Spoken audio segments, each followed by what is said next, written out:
Y el tiempo de San Juan Bautista de la Salle no es otro que el tiempo de Luis XIV. Casi coincidente. La vida de uno como la vida del otro. Quizás un poquito mejor salud la de Luis XIV que la de San Juan Bautista de la Salle. Eran las 4 de la mañana de un Viernes Santo, 7 de abril, que amanecía en aquel año del Señor de 1719. Tras haber perdido el sentido en varias ocasiones y haberlo recuperado rezando, moría en Saint John, en Rouen, el sacerdote Juan Bautista de la Salle, fundador de las escuelas cristianas. Unos días antes había establecido en su testamento que, encontrándome enfermo en una celda cercana a la capilla de Saint John, arrabal de San Severo, de la ciudad de Rouen, y queriendo hacer testamento que liquide todos los negocios que puedan estar pendientes, encomiendo a Dios primeramente mi alma. No habrían de faltar todavía en estos últimos días las últimas rivalidades demostradas desde la Iglesia jerárquica. Él expresó muy bien el resumen de la actitud ante la vida que había desarrollado por espacio de 68 años, que habría de cumplir el 30 de abril de ese mismo año. Sí, adoro en todo la voluntad de Dios para conmigo. Casi desde el mismo momento del fallecimiento se trató de destacar la santidad del que había muerto. ¿Cómo se hacía en aquel tiempo de espiritualidades barrocas esto de destacar la santidad? Pues buscando, por ejemplo, las reliquias, las numerosas reliquias, no en aquellos momentos las partes de su cuerpo, pero sí las partes, algunos fragmentos de sus sotanas que veíamos el otro día tan desgastadas, o deshojando el Nuevo Testamento que utilizaba, o aquella obra que había sido de tanto éxito en la época moderna, la imitación de Cristo. No entremos en la historia de la santidad, que es un tema que a mí realmente me gusta muchísimo, que es algo propio de la historia de las mentalidades. Tampoco vamos a entrar en las iconografías de los retratos, de las percepciones, del género hagiográfico. Hoy nos toca dialogar con el tiempo de San Juan Bautista de la Salle y con un poco de toque clásico en la historiografía. Si hablásemos de la historia de las mentalidades, sería la historia de la cotidianidad de su tiempo. Pero hoy casi tenemos que hablar de los reyes, de los ministros. No siempre los profesores de historia hablamos ya en nuestras clases de los reyes, de los ministros.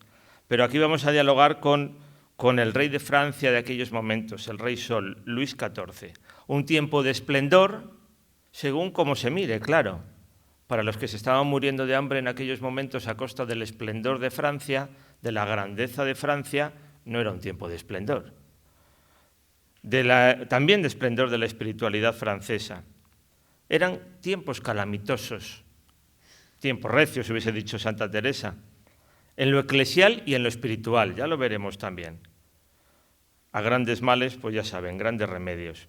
El cuerpo fue inhumado en la capilla de Santa Susana de la iglesia de San Severo de Rouen, y decía así la lápida: aquí espera la resurrección de la vida el venerable Juan Bautista de la Salle, sacerdote remense, doctor en teología, antiguo canónigo de la iglesia metropolitana de Reims, fundador de los hermanos de las escuelas cristianas, ilustre por su nacimiento, más ilustre aún por sus virtudes. Falleció el Viernes Santo, 7 de abril de 1719, en la casa de los hermanos de Saint John de esta parroquia, a los 68 años. Que el Señor le conceda el descanso eterno en este día, este monumento de piedad, dice el párroco así, lo erige el párroco a su muy piadoso feligrés. Bueno, pues Juan Bautista de la Salle y Moet había nacido en Reims, como bien saben. Antes lo había hecho el monarca de su tiempo, Luis XIV, que le ven ahí bien fajado, como todos los niños en aquellos tiempos, bien fajados, bien prietos, y durante mucho tiempo así. Fíjense lo que un niño se hace en el tiempo en que estaba fajado. Pero bueno, no estamos hablando de higiene en aquellos momentos. Aunque Luis XIV, por cierto, era muy limpio. Se cambiaba varias veces de ropa al día y también se bañaba en muchas ocasiones. Bueno, pues la vida el reinado de Luis XIV fue amplísimo, 72 años contando la minoría de edad, porque su padre murió pronto.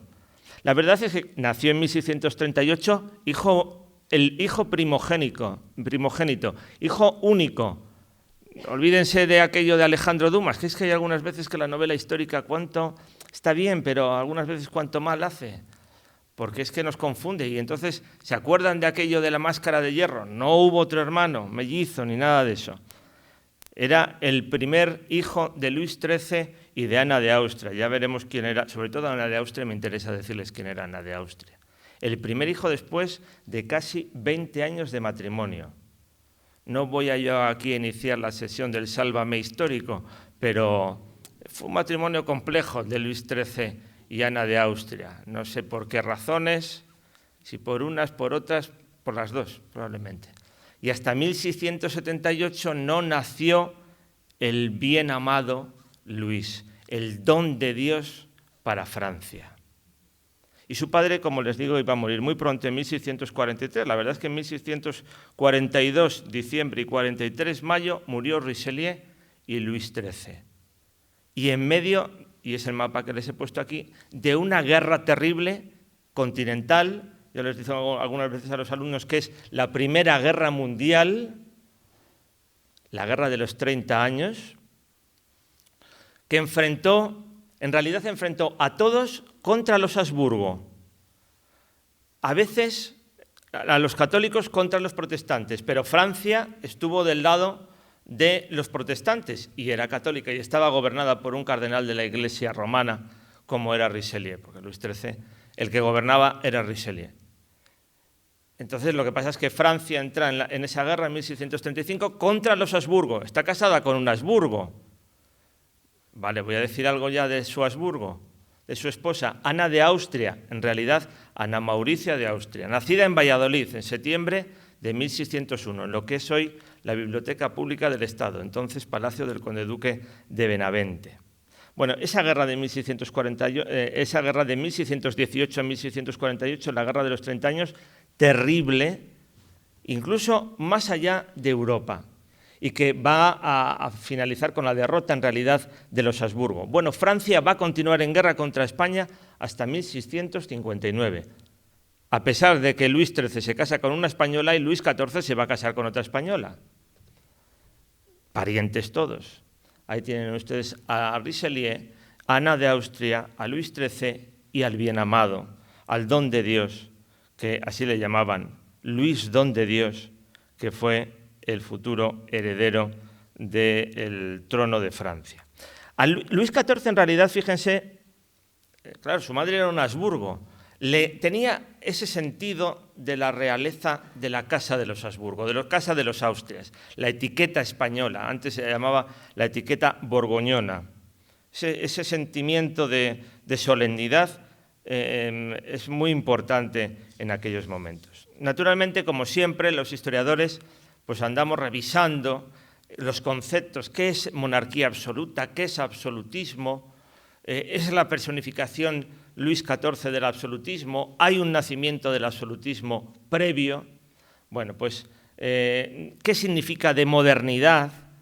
En realidad, ¿qué monarquía personal encarna Luis XIV? Pues muy relacionada, por supuesto, y contribuyendo a la grandeza de Francia. Ahí tienen ustedes un poco el árbol genealógico. Por una parte, Enrique IV, ya hablaremos de él, rey de Francia, tiene dos hijos, Luis XIII e Isabel de Borbón, que se van a casar con dos hermanos, Felipe IV de España y su hermana Ana de Austria.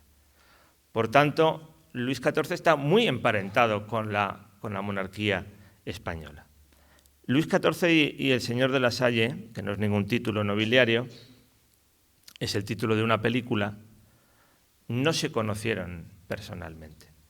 A pesar que en la película nos aparece esa escena de una forma tan singular.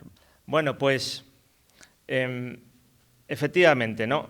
Nunca se conocieron, aunque después fue muy necesario la autorización, ya no de Luis XIV, que había muerto, sino de Luis XV, y no de Luis XV, porque Luis XV era un niño, era el bisnieto de Luis XIV, para obtener las letras patentes, la aprobación, vamos a decir, civil del Instituto de los Hermanos de las Escuelas Cristianas. Bueno, en esa infancia de Luis XIV había vivido, y en esa infancia y adolescencia había vivido una situación terrible, y es el momento en que nace San Juan Bautista de la Salle, que es la Fronda, que es una gran revuelta nobiliaria, de los parlamentos. Los parlamentos son los tribunales de justicia franceses. Es un momento terrible de guerra civil que se une a la guerra con España, que se une al gobierno personal que está realizando en aquellos momentos otro cardenal, que es el cardenal Mazarino. Y bueno, pues va creciendo aquel niño, a los 10 años ya asiste a los consejos, y la guerra con España, que se termina en 1659 con la firma de la Paz de los Pirineos, entre algunas disposiciones territoriales, hay que sancionar algo importante, y sancionar algo importante mediante el matrimonio de Luis XIV con su prima hermana, María Teresa de Austria, esa infanta velazqueña. No lo confundan con la infanta Margarita de las Meninas, pero también velazqueña, María Teresa de Austria, de la que, naturalmente, como casi todos los matrimonios en aquellos momentos, no eran matrimonios por amor, pero de la que nunca se enamoró el propio Luis XIV. En esa presencia ya de la hija de Felipe IV en Francia, y el comienzo del reinado personal del propio Luis XIV en 1661, prescindiendo de primeros ministros como habían sido anteriormente. Ahí tienen a Mazarino. En realidad Mazarino murió también en esos momentos, en 1661, pero a partir de ahí lo que va a tener son diferentes colaboradores, sí, ministros, pero no un primer ministro, porque él dice que verdaderamente no puede tener únicamente en la mano el título de rey, sino que tiene que tener algo mucho más, tiene que tener un control de la situación.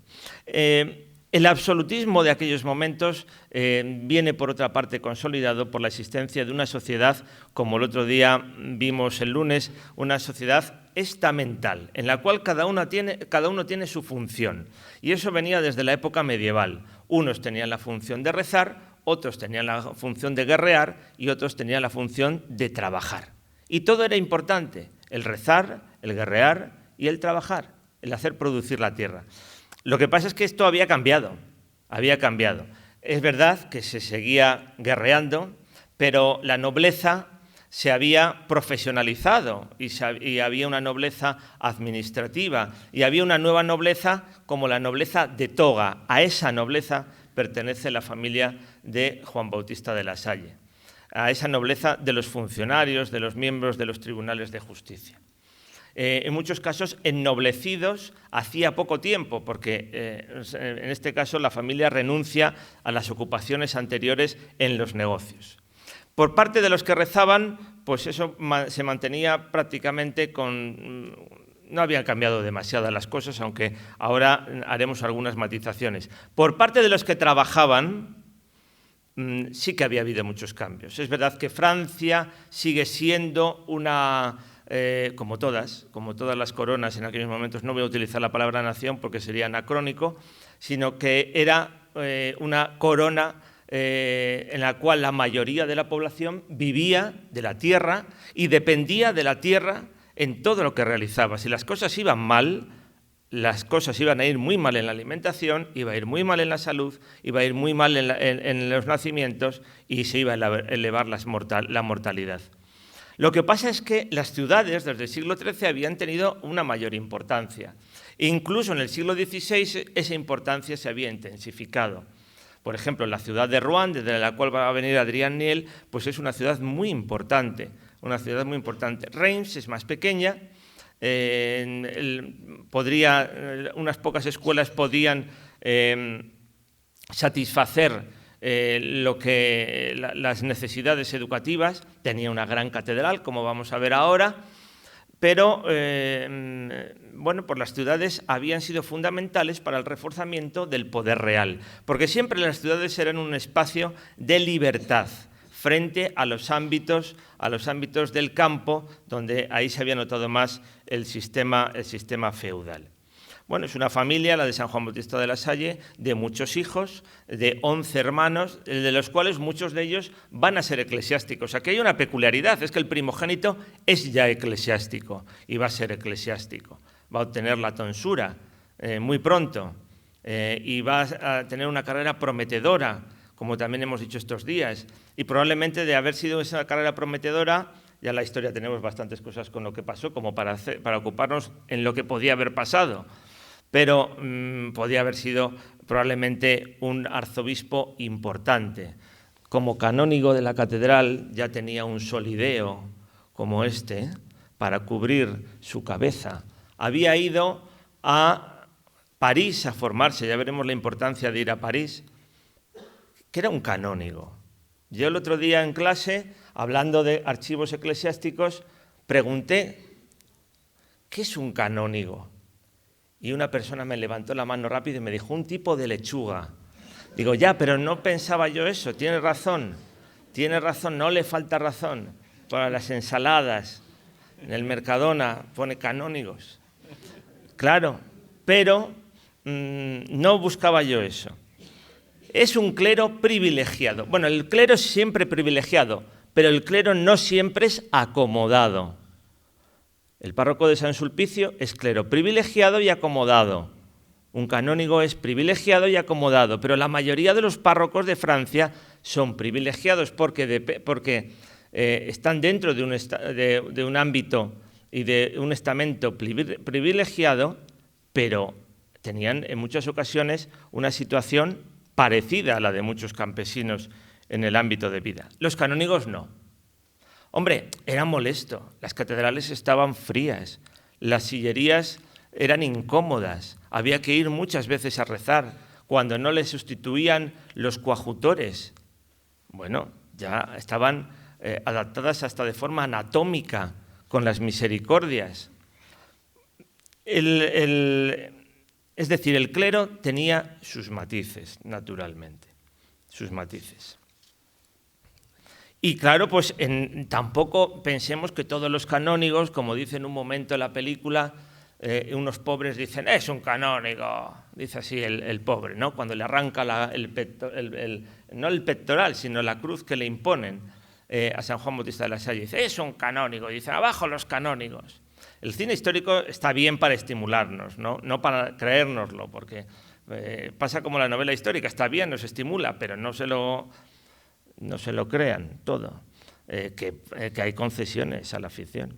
Y había canónigos pues, que evidentemente se preocupaban de que las cosas cambiasen. Nicolás Roland fue uno de los canónigos y tuvo mucha importancia, que estaba preocupado porque las cosas cambiasen, desde el punto de vista educativo, y ahí es uno de los que metió los dedos en Juan Bautista de la Salle a través de la fundación de esas hermanas del Niño Jesús. Nicolás Roland era un hombre del Concilio de Trento. Hemos hablado de Trento, también en la última clase, para que vean ustedes, y estoy en historia, dando clase. Hablaba yo de Trento, de lo tridentino, y me levantó una persona la mano. ¿Qué es tridentino? Referido a Trento. Y pues el Concilio de Trento fue algo fundamental. Hombre, no salió en los telediarios de aquel tiempo porque no había telediarios y porque la comunicación de las cosas era muy lenta. Pero el Concilio de Trento ha establecido la vida de la Iglesia desde 1563 hasta el siglo XX, hasta el Concilio Vaticano II, porque el Vaticano I no tuvo una trascendencia como esta. Y entonces Nicolás Roland fue un canónigo preocupado porque la Iglesia de Trento, que es una iglesia en el sentido histórico de la palabra, moderna, centralizada, en el sentido histórico de la palabra, preocupada por la formación de los sacerdotes, por la catequesis, eso se llevase a efecto. En las misiones populares, aquí les pongo yo a un misionero popular jesuita, Juan Francisco Regis, francés, beatificado pronto. Las misiones populares se realizaban en territorio católico y especialmente Juan Francisco Regis le preocupaba mucho, es del tiempo de San Juan Bautista de la Salle, le preocupaba mucho las misiones en los pueblos, porque allí la ignorancia absoluta hacia el catecismo. Los jesuitas fueron muy especialistas en las misiones populares, además eran casi teatrales, ¿no? El manejo de la palabra predicada que era poderosa. Bueno, Nicolás Roland, como les digo, es uno de esos canónigos que permite que las cosas vayan a empezar a cambiar. Y también desde las catedrales se tiene mucha preocupación en la educación, porque en las catedrales ahí tenemos el chantre, que formaba parte del cabildo de la catedral y que tenía que controlar e inspeccionar, porque el chantre era el maestrescuela. Inicialmente controlaba la escuela relacionada con la catedral, pero si no había universidad, las escuelas vinculadas con las distintas parroquias. Por tanto, siempre va a haber unas dificultades con este tipo de jerarquías en el caso de las escuelas. También va a haber problemas con otras autoridades, que son los maestros calígrafos, porque los maestros calígrafos es un gremio. Es que esta época moderna, es una época de monopolios, donde hay monopolios que no se pueden superar, y cuando se superan esos monopolios, lo pagas. Y eso es lo que ocurre también en las propias escuelas cristianas. Supera algunos monopolios que estaban establecidos. Y ahí vienen los problemas bien gordos. Esos maestros calígrafos formaban parte de un tercer estado que ya no eran solamente los campesinos ni los ganaderos, sino también los hombres de negocio, los comerciantes, la burguesía que tanto nos ha preocupado definir a los historiadores, ¿no? La burguesía. Adrián Niel forma parte de ese tercer estado, ese superintendente del Hospital de Rouen que viene a Reims y le presenta esas cartas a Juan Bautista de la Salle. Bueno, entre estas ciudades, esas ciudades donde hay mayor movilidad de la población, la mayoría de la población no se mueve de donde nace, se mueve muy poco.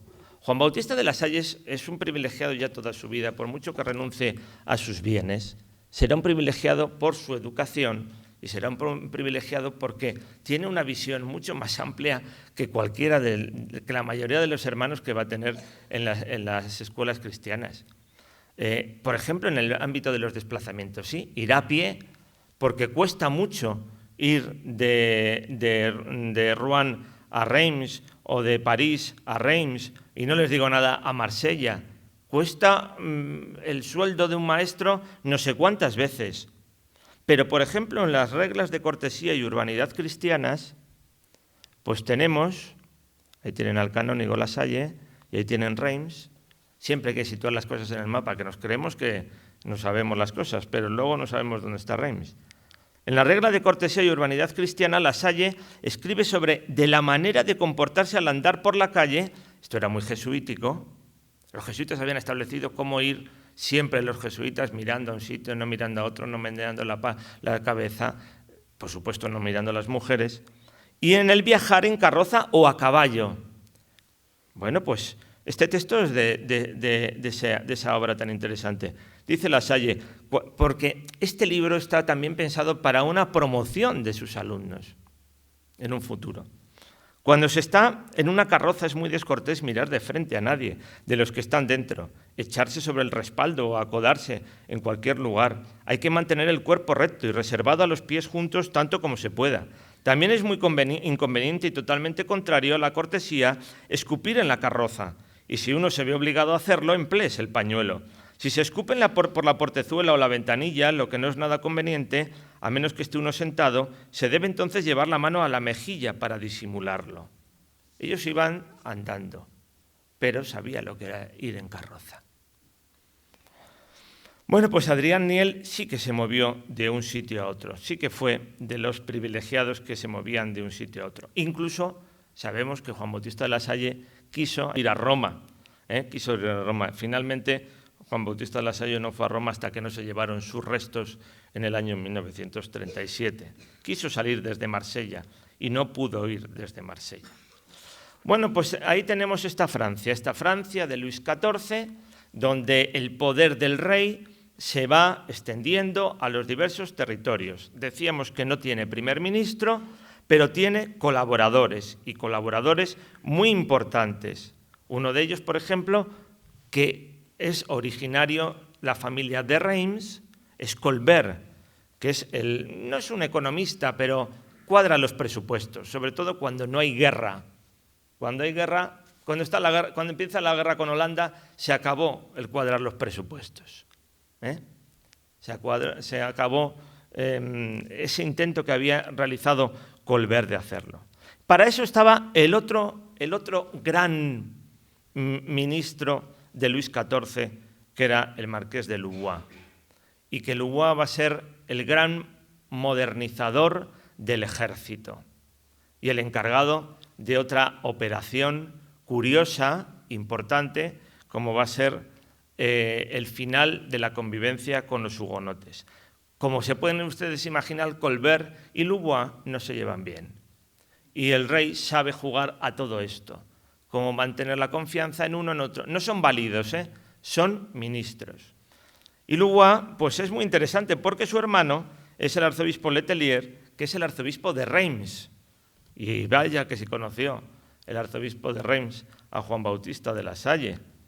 Y mira que colaboró con él en el establecimiento de las Hermanas del Santísimo Niño Jesús. Y trató de impedir que el canónigo La Salle renunciase a su canonjía. Y trató de impedir que viviese con los hermanos, porque que viviese así un sacerdote no era lógico en esa situación. Y trató de impedir que Juan Bautista de la Salle saliese de Reims hacia otras escuelas. Por tanto, vaya que sí conoció. Es decir, Juan Bautista de la Salle conoció a los grandes personajes. El hablar de la Francia de Luis XIV no es baladí para retratar a Luis XIV. Esa Francia de Luis XIV es, algunas veces cuando es las 4 de la tarde los alumnos están un poco adormilados y estamos dando a Luis XIV, digo, es perejil en todas las salsas. Luis XIV está resolviendo absolutamente todo. Si hay un problema en Suecia, allí está. ¿Qué tendría que ver? Allí está Luis XIV. No físicamente, pero allí están los diplomáticos y ahí está sobre todo la potencia. Francia, en estos momentos, es la potencia hegemónica que sustituye a la monarquía de España. Desde 1659 la monarquía de España es el final de su esplendor. Quedará mucha decadencia porque estaba muy arriba, pero el esplendor, la hegemonía, es Francia. Si hay un gran problema en Inglaterra, y vamos a ver que también Juan Bautista de la Salle ahí tuvo que ver, o vive las consecuencias, también está Luis XIV. Y sobre todo lo que quiere Luis XIV es llegar a las fronteras naturales de Francia, y eso es el Rin, el río Rin. Eso no lo conseguirá nada más que Napoleón. Por eso ahí van viendo ustedes en el mapa cómo va rebañando Luis XIV las posesiones españolas en el norte y en el centro, lo que quedaba de los Países Bajos, lo que quedaba de Luxemburgo, lo que quedaba en un territorio central que se llamaba el Franco Condado, y sobre todo va a estar en guerra con Holanda y va a conseguir incluso que España se coaligue con Holanda. Y al final va a estar en el gran asunto de la sucesión española, en vida de San Juan Bautista de la Salle, cuando Carlos II, ese pobre rey de España, Carlos II, porque era un dechado, era una culminación de toda la política matrimonial de los Austrias. Se habían casado todos primos entre primos, entre primos, entre primos. Y Carlos II, que se había casado con una francesa en 1689, la pobre la dieron una cantidad de potingues para poderse quedar embarazada. Y le dijeron, la decían aquello, la cantaban en Madrid, parid, bella flor de lis, que si parís, París para España, y si no París, a París. Al final no se fue a París, sino que se fue al Panteón de Reinas del Escorial. Bueno, y fue necesario un segundo matrimonio de Carlos II, no se consiguió la descendencia, ya saben de quién tenía la culpa, y Luis XIV estuvo ahí, ojo a visor. Yo estoy casado con una española, la española con la que estoy casado es hija de Felipe IV, por lo tanto mi nieto, Felipe de Anjou, va a ser el próximo, y ya tuvo los partidarios en la corte de Madrid para conseguir que los Borbones llegasen a España. Perejil en todas las salsas, con perdón. Pero a estas horas ya, hablando de historia, tenemos que echarle un poquito de humor. Bueno, esa Francia que estaba en todos los ámbitos. Eso también se refleja en la música. Bueno, aquí tenemos al rey Jacobo II Estuardo, que este es un asunto que le concierne a la Salle, porque Jacobo II Estuardo estaba el rey de Inglaterra y Escocia estaba acusado de católico. En esa gran cuna del parlamentarismo que es Inglaterra, los católicos no han tenido derechos políticos hasta el siglo XIX. Y le destronaron en la Revolución Gloriosa de 1688. Y los irlandeses católicos que llegaron a Francia con el rey fueron educados por hermanos de La Salle y por el propio, se lo pidieron así a Juan Bautista de La Salle. Es decir, Juan Bautista de La Salle y los hermanos viven en los primeros momentos también los grandes problemas de la política internacional. Y eso también se refleja en la música. Un compositor, un músico, es verdad que va a comenzar su esplendor a principios del siglo XVIII como Gameau, pues en una ópera ballet que se llama Las Indias Galantes, pues hablan de las colonias y dicen, es un argumento muy sencillo en la cual, pues en las Indias hay una india que se enamora de un francés y de un español, pero al final se da cuenta que aunque la virtud del francés era la constancia y del español la inconstancia, lo mejor es que se case con un indígena. Y al final firman la paz. Es una crítica, es una ópera de 1735, es una crítica también un poco a la colonización de los territorios, para que vean ustedes que las críticas se pueden hacer de manera elegante. Una de las cosas que más preocupaba a Luis XIV es cómo controlar a la Iglesia. Y esto es algo propio de todas las monarquías autoritarias absolutas, francesas, inglesas, el Imperio, España, Portugal, todas tienen una política de control de la Iglesia en lo disciplinar, no en lo dogmático, salvo en España se hicieron tantas campañas para el dogma de la Inmaculada Concepción, pero sí en lo disciplinar. ¿Dónde está lo de disciplinar? El nombramiento de los obispos. ¿Y dónde está, y qué se suponía eso? Pues que los obispos fuesen funcionarios de la monarquía, más que dependientes del Papa, controlar los beneficios eclesiásticos de obispos, canónigos, etcétera, etcétera, etcétera. Para eso se va a realizar concordatos, pero esto es algo muy propio de todos los regímenes, el antiguo régimen. Lo que ocurre es que en el nombramiento de obispos en algunos lugares se ha prolongado demasiado, ¿no? Como ocurrirá en España hasta el año 1976.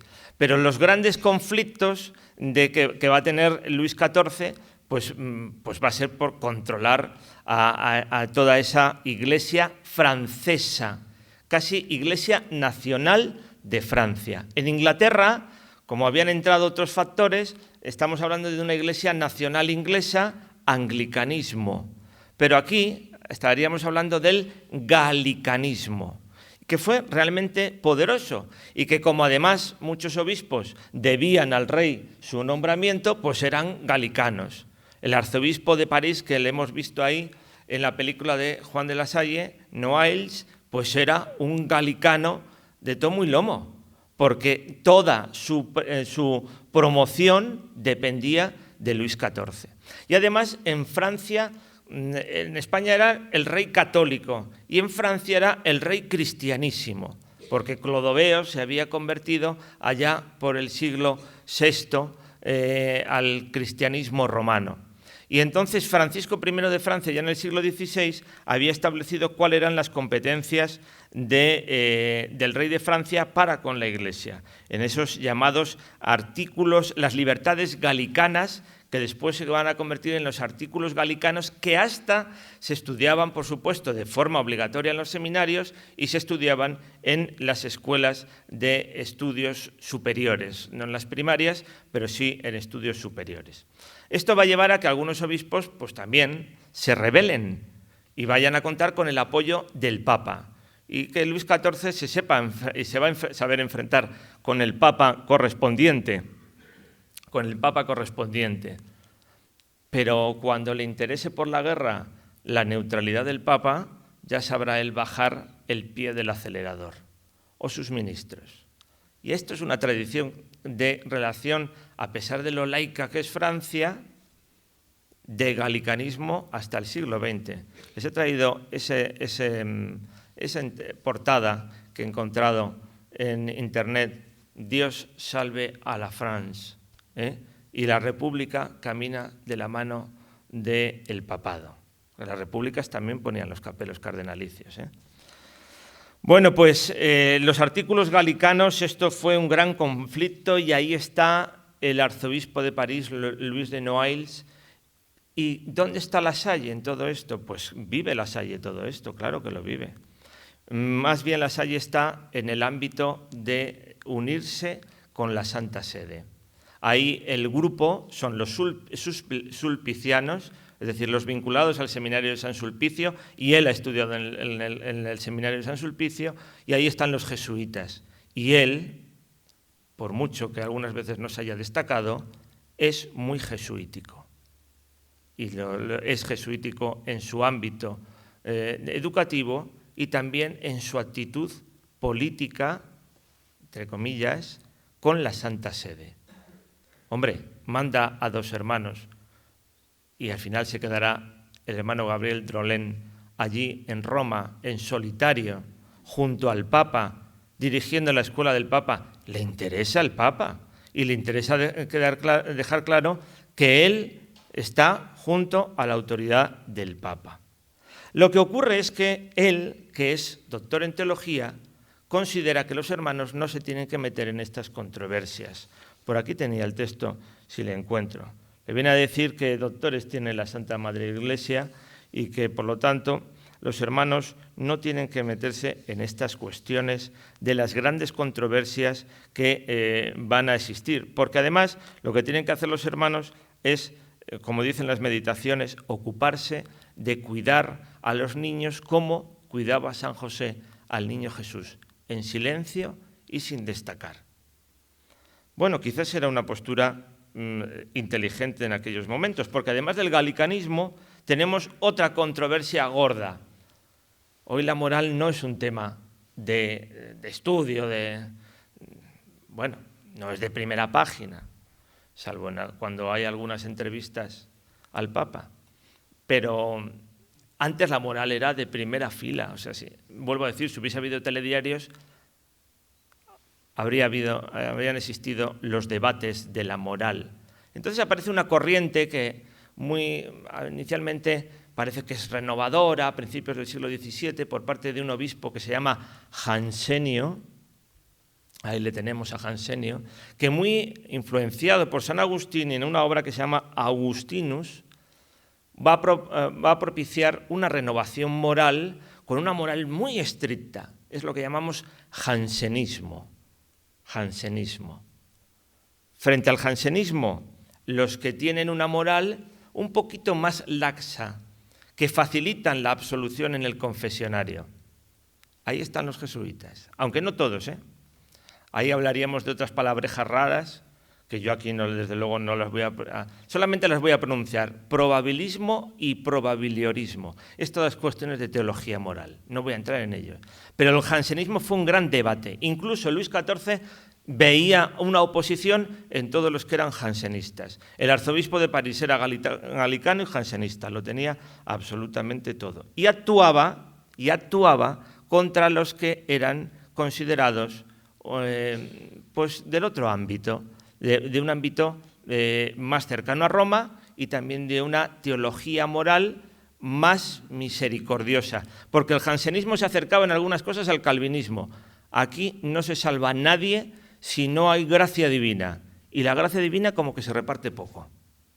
Esa era la madre del cordero del debate, y eso va a provocar grandes problemas. Bueno, incluso hay debates entre historiadores, porque hay historiadores que pensamos que en España en el siglo XVIII hubo poco jansenismo y hay otros que nos llenan de jansenistas por todos los sitios. El hermano de Juan Bautista de La Salle, Luis de La Salle, que fue canónigo, no le cedió su hermano la canonjía, fue canónigo en Reims, pues es jansenista y es galicano. Y esto va también a provocar pues también una controversia. Ahí tenemos al Papa Inocencio X, retratado por Velázquez, en todos estos conflictos. Y tercer asunto, es decir, galicanismo, jansenismo. Tercer asunto. A finales del siglo XVI, Enrique IV, el primero de los Borbones, llega al trono de Francia. Es un calvinista. Pero para ser rey de Francia tiene que convertirse al catolicismo. Aquella célebre frase, si la dijo o no la dijo, nos da igual, pero es genial. París bien vale una misa. Apoyado por un papa, Clemente VIII, que estaba ya un poco harto de tanto catolicismo de Felipe II. Y entonces dijo, vamos un poco a repartir el catolicismo. Y le apoyó a Enrique IV. Y Enrique IV, como había existido en el siglo XVI un gran problema del calvinismo en Francia, con las guerras de religión, pues Enrique IV establece un edicto de tolerancia hacia los protestantes franceses, que se llaman los hugonotes, el edicto de Nantes. París bien vale una misa, él se convierte, menuda pirueta política, para que vean ustedes, las piruetas políticas siempre han sido curiosas, y convivencia con los hugonotes. ¿Qué va a pasar? Que Luis XIV va a optar por el camino contrario al de su abuelo. Ahí tienen abuelo y nieto.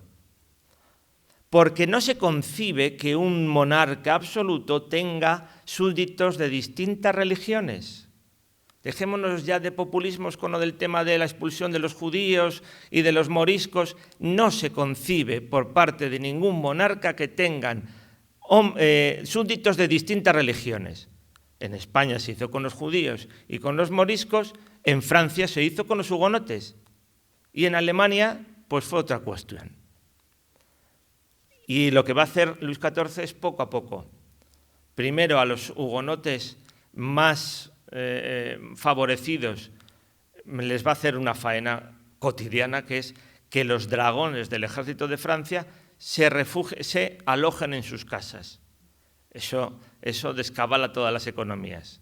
Siempre había un peligro cotidiano que era que los soldados se alojasen en las casas del pueblo. Y después la obligación de convertirse. Ahí va a estar, en todo este asunto, va a estar la segunda esposa de Luis XIV. Luis XIV se quedó viudo en 1683 y la muy inteligente Madame de Menenton va a ser su esposa, una católica muy piadosa, que va a saber introducirse en los salones de Francia, un personaje también muy próxima a los próximos de Juan Bautista de La Salle. La va a preocupar, por ejemplo, mucho que los hermanos pudiesen ser los maestros de estos irlandeses católicos exiliados. Y finalmente ella, bueno, no será la única favorita de Luis XIV, porque Luis XIV, rey cristianísimo, pero otra cosa era la moral privada. Eso iba por separado. Para eso ya llegará el siglo XIX para juntarlo todo, pero en el siglo XVII no. Bueno, y avanzando ya, porque ya el tiempo se va agotando, pues también tenemos que hay otra tendencia religiosa al que también le van a acusar a Juan Bautista de La Salle. Es el problema de estar en el medio. El quietismo. Frente al jansenismo, esto de salvarse es muy difícil. La gracia de Dios tiene que venir y si no viene y se reparte muy poco, el quietismo, abandonarse y que la presencia de Dios surja en la oración. Bueno, pues Juan Bautista de La Salle en su método de oración dice que, pues que la presencia de Dios en la oración puede ocurrir, pero que no es lo habitual, que aparece cuando se combaten activamente las pasiones y no se permanece indiferente hacia el prójimo. Tiempos calamitosos, por tanto, y como les decía, a los hermanos les dice, dejen a los sabios las disputas sabias. Más bien, ocúpense, y esta es de la meditación del día de San José, vivan los hermanos humildemente y escondidamente. Cuando os veáis obligados a salir de vuestro retiro para actuar en el mundo, también vosotros habréis de proceder en él, de tal manera que nadie, quien quiera que sea, os conozca, preocupándoos en vuestra clase solo de desempeñar vuestro ministerio en lo que Dios exige de vosotros respecto a vuestros discípulos y de actuar de tal modo que por ese medio les procuréis el espíritu del cristianismo. Que les traten a los niños, continúa, con diligencia y cariño, cuya dirección tenéis, conserven y recuperen la inocencia a los niños y en alejar de ellos cuanto pueda perjudicar su educación. Estáis encargados de estos niños por parte de Dios, como lo estaba San José del Salvador del mundo. Bueno, él lo dice, lo decíamos el primer día, que el ministerio de los maestros era un ministerio comparable con el de los propios obispos, porque tenían esa tarea de evangelizar, de cuidar la formación de esos niños. Bueno, pues en esta Francia, con todos estos problemas, los presupuestos, como les decía, se desequilibran en cuanto hay guerra y en cuanto hay que construir un gran palacio como Versalles, entre 1671 hasta 1684. Versalles es un gran escenario, porque el rey es un gran actor. El rey canta, el rey baila, el rey disfruta. La vida del rey es una constante vida teatral, tendría que ser agotador, desde que se levanta hasta que se acuesta. Es muy vitalista, es muy enérgico, y eso que tenía algunas enfermedades crónicas, Pero es un hombre tremendamente vitalista, porque su grandeza es la propia grandeza de Francia. Una vez hay un miedo en esa Europa, el turco. El turco va a sitiar Viena otra vez, en 1693. Y llega una falsa noticia, para que vean ustedes que la falsa noticia no solamente es cuestión de Facebook. Llega una falsa noticia de que el gran sultán va a mandar a un embajador importante y el rey se prepara para recibir y para deslumbrar a ese embajador del gran sultán otomano. Resulta que no es el embajador ordinario, sino que más bien es un emisario de poco pelo. Y el rey se siente ofendido. Y entonces Alulí, que es otro bailarín, es un compositor, es Molière, que está también en toda esta época. Molière le ha asociado a su compañía de teatro, compone la música para las obras de teatro de Molière. Pues para el burgués gentilhombre, que es una obra de teatro de Molière, compone la música e introduce la marcha de los turcos, que es como una bufonada con respecto a aquel emisario que fue recibido en Versalles. Es que los historiadores no solamente nos tenemos que centrar en los acontecimientos políticos, en las guerras, en la cotidianidad, sino que tenemos que servirnos de la literatura, del arte, de la música, de la filosofía, de todo, porque todo forma parte del pasado. Entonces yo estoy muy empeñado en esto de que la música, no sé, ahora se llamará en la pedagogía moderna los ejes transversales, esas cosas, bueno, a mí me dan igual. Pero que la música, lo importante es que los alumnos se acerquen a la música y que lo vean también desde el punto de vista de lo que nos puede aportar como fuente histórica la música. Y es mucho. La literatura, por supuesto, la música. Hablábamos de la literatura y para terminar, dos cosas más.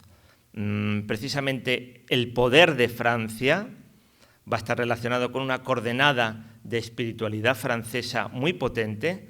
Se analizó el primer día de estas conferencias. Francisco de Sales, por ejemplo, obispo de Ginebra, pues es un autor muy, muy interesante de descubrir. Y, por ejemplo, cuando La Salle dice no hay que hablar de herejes, sino hay que hablar de herejías, eso es de San Francisco de Sales también, Y eso significa hablar de un problema de controversia, pero no de un problema personal. Esa es la diferencia. Y bueno, pues dos cosas que la moda francesa es el gran escaparate, y lo va a ser durante mucho tiempo, los estilos en arquitectura, en los muebles, eso que decimos el estilo Luis XIV, Luis XV. De la moda también habla Juan Bautista de La Salle en las reglas de cortesía y urbanidad. Lo que mejor puede regular la adecuación del vestido es la moda, dice San Juan Bautista de La Salle. Hay que seguirla sin discusión, pues dado que el espíritu humano está sujeto al cambio y que lo que ayer gustaba hoy desagrada, se han inventado y se inventan cada día maneras diferentes de vestirse para satisfacer estos gustos mudables. Y el que hoy quisiera vestirse como hace 30 años pasaría por un ridículo y extravagante. Pero es claro que el hombre discreto se comporta de tal modo que nunca se singularice en nada. Se llama moda la manera con que se confeccionan los vestidos en el tiempo presente. La norma más segura y razonable referente a las modas consiste en no inventarlas, como tampoco en ser de los primeros en seguirlas, y tampoco en esperar a que ya no hay nadie que las lleve para dejarlas. Bueno, pues esto bien interesante, desde luego. No es solamente el hombre que habla de cómo enseñar a leer y a escribir, sino también que sus alumnos puedan promocionar. Y por otra parte, otra cosa importante, la lengua francesa. Igual que había dicho Leo Antonio de Nebrija, la lengua compañera del imperio, eso lo había dicho Leo Antonio de Nebrija referente al castellano y a la monarquía de España, pues el francés, la expansión del francés también tendrá mucho que ver, naturalmente, con la literatura. El siglo de oro de la literatura española seguirá el siglo de oro de la literatura francesa. Al siglo de oro de la espiritualidad española, el siglo de oro de la espiritualidad francesa. Y no es casualidad que diga San Juan Bautista de la Salle, la lectura del francés es de una utilidad mucho más grande y más universal que la lectura del latín. La lengua francesa, al ser no quiere decir que desprecie el latín. La lengua francesa, al ser la naturalmente empleada, es sin comparación mucho más fácil de aprender que la lengua latina para niños que entienden una y no oyen hablar la otra. Por consiguiente, se necesita mucho menos tiempo para aprender a leer en francés que para aprender a leer en latín. La lectura del francés dispone y prepara para la lectura en latín. Claro, él la sabía latín de sobra. Por el contrario, la lectura del latín no prepara la del francés, como nos lo enseña la práctica. La experiencia enseña, esto es más interesante, que quienes vienen a las escuelas cristianas no perseveran mucho tiempo en ellas y no tienen tiempo suficiente para aprender a leer bien el latín y el francés, las dos cosas. En cuanto llegan a la edad de trabajar, los retiran, o bien no pueden ya seguir por la necesidad que tienen de ganarse la vida. Finalmente, inconveniente más pernicioso es que no aprenden casi nunca la doctrina cristiana, es decir, el contenido. Por tanto, no es que San Juan Bautista de la Salle desprecie el latín, sino que considera que lo más práctico para el tipo de alumnado que tiene es la lengua francesa, que es dos cosas, una coordenada diferente. Pues bien, precisamente, ya como final absoluto, hay un compositor que coincide en gran medida su vida con la de San Juan Bautista de la Salle y la de Luis XIV, Marc-Antoine de Charpentier.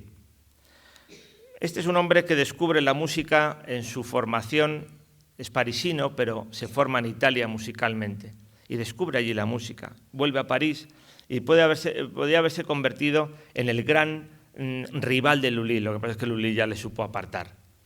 Con todo, él va a componer grandes obras, va a ser maestro de la Capilla del Delfín, del heredero del trono de Francia, y como va a tener la oposición de Lully, pues finalmente va a ser el maestro de la Sainte-Chapelle de París, esa urna de cristal gótico donde se guardan las reliquias de la Pasión de Cristo. Él consiguió hacer una síntesis de las tradiciones musicales francesa e italiana, y lo plasma en una obra que se llama el Te Deum. Te Deum laudamus, te Dominum confitemur, te eternum patrem omnis terra veneratur. Es decir, en este canto de alabanza, a ti, oh Dios, te alabamos, a ti, Señor, te reconocemos, a ti, eterno Padre, te venera toda la creación. Así vemos cómo el predominio cultural acompañó a la hegemonía política y de algún modo también a la espiritualidad francesa,